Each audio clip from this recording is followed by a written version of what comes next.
The Ghost Rider, The Untold Tales of Butch Cassidy. The wind howled through the canyons of Utah like a wounded coyote, carrying with it tales of a man who would become legend. Robert LeRoy Parker, known to history as Butch Cassidy, wasn't born an outlaw. Destiny carved that path for him slower than water-shaped stone, but just as surely. Chapter 1: The Making of a Legend. April 13, 1866, dawned cold and crisp in Beaver, Utah Territory. As Maximilian and Parker welcomed their first son into the world, neither could have known they'd just brought forth a child who would one day make sheriff's hands shake at the mere whisper of his name. Young Roy, as he was called then, came into this world with nothing but Mormon teachings and calloused hands as his inheritance. The Parker homestead sat like a defiant fist against the harsh landscape, 13 miles outside of Circleville. Here, young Roy learned the art of survival, watching his father battle the unyielding earth for every morsel it would yield. But it wasn't the farming that caught the boy's eye, it was the countless cattle drives that passed their land, cowboys whooping and hollering, their saddlebags fat with money from the sales. At age 13, Roy met Mike Cassidy, a smooth-talking rancher with quick hands and quicker wit. The man took a shine to the curious youngster, teaching him to ride like the wind and shoot straight as an arrow. But Mike Cassidy's true gift to the boy was far more dangerous. He taught him how to work the angles, how to see the world not as it was, but as it could be bent. Chapter 2: The First Taste of Outlaw Life. The transformation from Roy Parker to Butch Cassidy began in a dusty general store in 1884. The story, never before told in full detail, comes from the weathered journal of Thomas Whitaker, a store clerk who witnessed young Roy's first transaction. As Whitaker tells it, Roy rode in on a borrowed horse, his boots worn through at the heels. He picked up supplies worth $45.50, a small fortune in those days, and left behind a note promising payment. That note, like so many promises to come, would remain unfulfilled. The thrill of that first taste of taking what wasn't his coursed through Roy's veins like liquid lightning. He wasn't just stealing, he was defying the very system that kept his family perpetually poor while cattle barons grew fat on others' sweat. Chapter 3: The Birth of the Wild Bunch. By 1889, Butch Cassidy, the name now firmly attached to his growing reputation, had assembled what would become known as the Wild Bunch. But few know the true story of how this infamous gang came together. It wasn't in some smoky saloon or during a midnight raid, it was at a secret gathering in Browns Park, where Cassidy laid out his vision for a new kind of outlaw gang. "Boys," he reportedly said, according to Kid Curry's never-published memoirs, "we ain't gonna be like them other gangs, shooting first and thinking never.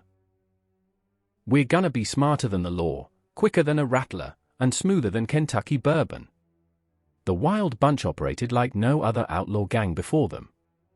They used complex relay systems for fresh horses, developed intricate escape routes, and, most revolutionary of all, paid off local ranchers and townspeople for their silence and support. This wasn't just robbery, it was a business, run with the precision of a railroad timetable. Chapter 4: The Great Train Robberies. The Union Pacific Railroad never knew what hit them when Cassidy and his gang perfected the art of train robbery.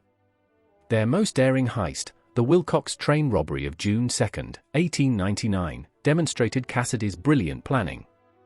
What's never been revealed until now, through recently discovered letters between Union Pacific officials, is that Cassidy had spent weeks working as a track inspector under an assumed name, learning every curve and gradient of the line. The robbery itself was a masterpiece of timing. The gang didn't just stop the train, they choreographed a symphony of chaos. While dynamite blew the safe, Cassidy kept the passengers entertained with stories and jokes. One passenger, Elizabeth Holbrook, wrote in her diary, "The notorious outlaw tipped his hat to the ladies and apologized for the inconvenience. Had he not been robbing us blind, I dare say he would have made quite the gentleman caller." Chapter 5: Oh, the Love That Never Was. While much has been written about the Sundance Kid and Etta Place, Cassidy's own great love affair has remained hidden in the shadows of history. Her name was Catherine Murphy, a schoolteacher from Colorado who crossed paths with Butch in 1895. Recently discovered letters between the two reveal a romance that burned hotter than a prairie fire. "My dearest Robert," one letter reads, "your wild ways both thrill and terrify me. I dream of a life where you might hang up your guns and plant roots deeper than your regrets. But like everything in Cassidy's life, love would have to take a backseat to the call of the outlaw trail. Chapter 6: The Shadow of the Law. By 1900, the Pinkerton Detective Agency had spent more money chasing Butch Cassidy than any other outlaw in history. Charlie Siringo, the agency's top man, became obsessed with capturing the elusive bandit. What hasn't been told before is how close Siringo came to catching Cassidy, not once, but 3 times. The nearest miss occurred in Fanny Porter's famous brothel in San Antonio. According to Siringo's personal diary, he was sitting at the bar when Cassidy walked in. They even shared a drink, with neither man letting on they knew the other's true identity. It was a dance of death, performed with shots of whiskey instead of bullets. Chapter 7: The South American Escape. The conventional wisdom says Cassidy and the Sundance Kid fled to South America in 1901. But new evidence suggests Cassidy had been planning this move for years, gradually moving money south through a network of agents. He didn't just run to South America, he orchestrated a complete disappearing act. In Argentina, Cassidy and Sundance attempted to go straight, running a legitimate ranch in Cholula. But the past has a way of riding hard on a man's heels. Recently uncovered documents from the Pinkerton archive suggest that Cassidy's final years in South America were far from the peaceful retirement many believed. Chapter 8: The Final Mystery. The official story claims Butch Cassidy died in a shootout with Bolivian troops in November 1908. But like everything else about the man, even his death is wrapped in mystery. Dozens of reported sightings persisted well into the 1930s, each more intriguing than the last. Josie Bassett, one of the few people who knew Cassidy intimately, maintained until she died in 1964 that Butch returned to the United States and visited her in the 1920s. He sat right there in my kitchen, she told a local newspaper in 1960, drinking coffee and laughing about how everyone thought he was dead. Epilogue: The legend lives on. Whether Butch Cassidy died in that Bolivian shootout or lived to be an old man watching Western movies about himself, one thing is certain: he changed the face of the American West forever. He wasn't just an outlaw, he was a revolutionary who turned train robbery into an art form and made running from the law look like a gentleman's game. The mystery of his fate seemed somehow fitting for a man who lived his life like a ghost riding through history, always visible but never quite catchable, always real but somehow larger than life. In the end, perhaps that's exactly how Butch Cassidy wanted it, to fade into legend like the sunset over his beloved Utah mountains, leaving us all to wonder where the man ended, and the myth began.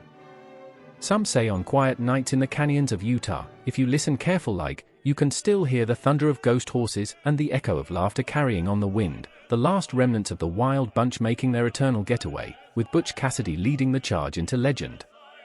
As Old Lander Jackson, one of the last surviving contemporaries of Cassidy, put it shortly before his death in 1952, Butch wasn't just an outlaw, he was the last free man in a closing frontier. When they say they don't make M like that anymore, well, they never did make M like Butch Cassidy. He wasn't the first outlaw or the last, but by God, he was the best at making bad look good. And so the legend rides on, as untamable as the wild wind that still whispers his name through the canyons where his story began. The end. Join the adventure with the Western Echoes, Cowboy Tales Unleashed.